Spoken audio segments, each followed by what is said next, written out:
Hello and welcome to my sermon. It is September 27th of 2020. Now, hatred does destroy happiness. That is a saying that I made myself, and I have learned it quite a bit, being the victim of so much injustice that any good Christian would have a lot of hatred for that injustice. Justice is a word used in the Bible many, many, many times. And the concept of justice is used even more. Having been a victim of so much injustice, I have realized firsthand that hatred does destroy happiness. So we need to try to stop feeling hate. Now, luckily I do not have hate against other races or other religions, as lots of people have. That's generally what most people think of hate. And I do sure hope that people get rid of all that kind of hate. I have been encouraging people to mix races. It's good for the genetics and the survival of our species. It helps to reduce the disease, but it also can eliminate racism. My brother's wife is Taiwanese. I have 3 nieces that are half Taiwanese, half Caucasian. Very intelligent people too. And, the more that we do that, the less race becomes even an issue. But the hatred I'm talking about is righteous hatred against injustice.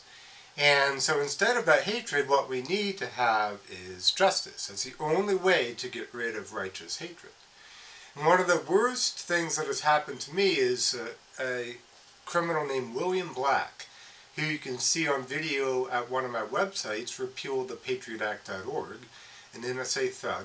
He broke into this area I'm standing right now and stole some of my best negatives from my 4 expeditions through the Arctic National Wildlife Refuge.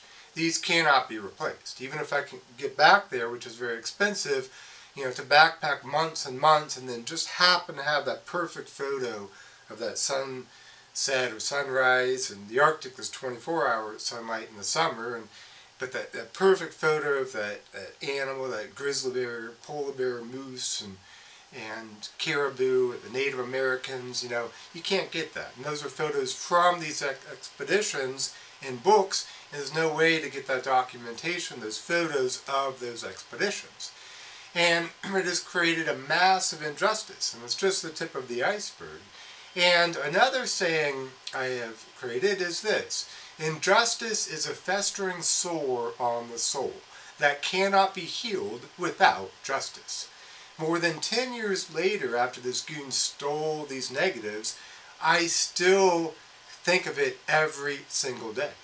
And I'm wondering, what other treasures did he steal? And I vow to get justice. And I also have not left my property tens of thousands of times when I've wanted to go hiking in the forest, go fishing, go to the coffee shop or bar to socialize. I don't leave because of these gang-stalking government and industry terrorists constantly trying to break in.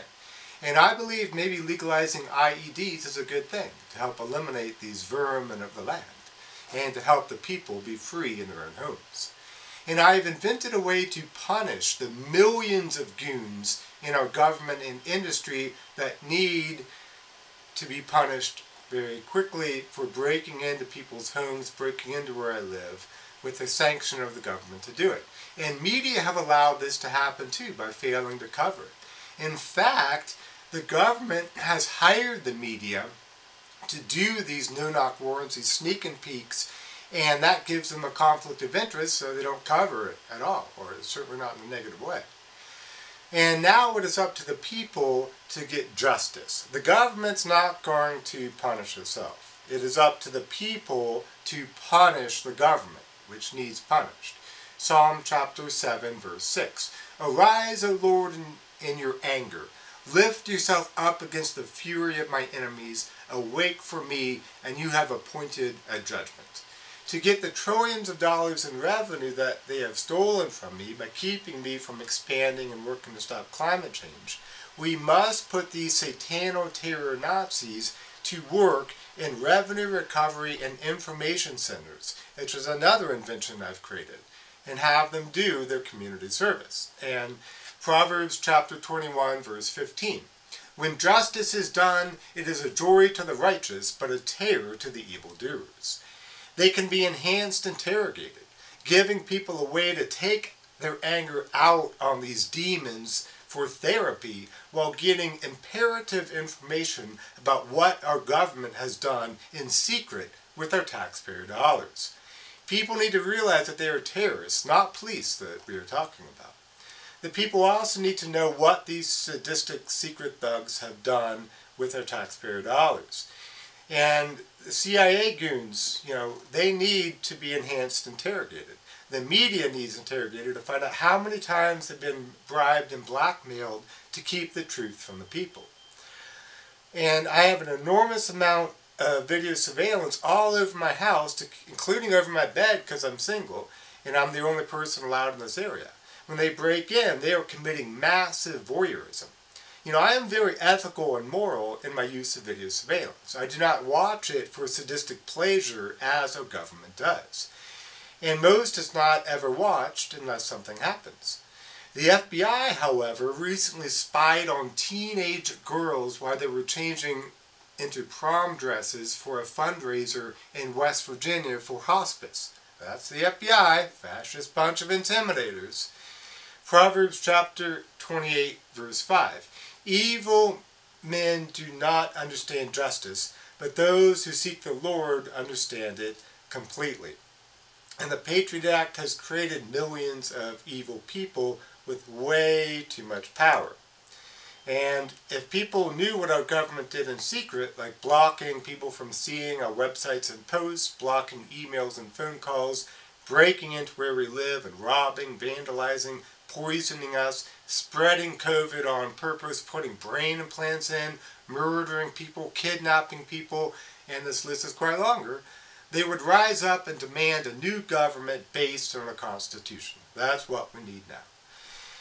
Their no-knock warrants violate the First Amendment rights. They can't talk about them. Second Amendment rights. Government has no right to know what people own. Third Amendment rights. It's a form of quartering soldiers. They often use military goons to do it in people's homes. Fourth Amendment. It's not a proper search and seizure under the Constitution. Fifth Amendment is the taking of our property without compensation. Eighth Amendment, cruel and unusual punishment. 10th Amendment, a violation of state rights to keep and protect people in their own houses. 14th Amendment right, it's a violation of our equal protection under the law. And now it is time for people to dedicate themselves to getting justice. Hosea chapter 12, verse 6. So you, by the help of your God, return. Hold fast to love and justice, and wait continually for your God.